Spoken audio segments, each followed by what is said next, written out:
তোমরা কি কখনো দেখেছো যে বাঁশ খাওয়ার জন্য সেজেগুজে যায় কেউ? এই যে আমাকে দেখো, আজকে হলো আমাদের প্রেজেন্টেশনের দিন। তো আমি সকাল সকাল উঠে রেডি ফেডি হয়ে গেছিলাম ইউনিভার্সিটি। তো এই বাঁশ খাওয়ার আগে আমি কীভাবে রেডি হয়েছি, মানে আমার ডেলি রুটিন কি, আমি কিভাবে রোজই যাই, সেটা তোমাদের সাথে শেয়ার করতে চলেছি। আমি খুব বেশি প্রত্যেক দিন মেকআপ করে তো যাই না, মানে সানস্ক্রিন, একটা জেল আর এটুকু রেডি।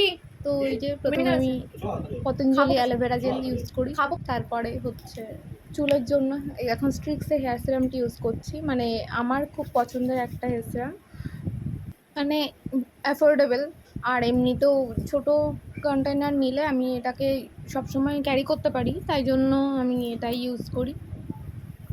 আর আমি 1 বছর থেকে এই মামা আর্থের সিরামটা ইউজ করছি। তাই যেহেতু আমার আগে প্রচণ্ড ব্রণ হতো, তাই জন্য এখন আর সেটা হয় না, কিন্তু তবুও আমি এটা ইউজ করি। আমার পার্সোনালি খুব পছন্দের একটা প্রোডাক্ট। ব্যাস এটুকুই, আমি রোজ এগুলোই ইউজ করি। এই যে ফাইনালি আমি এখন রেডি হয়ে গেছি।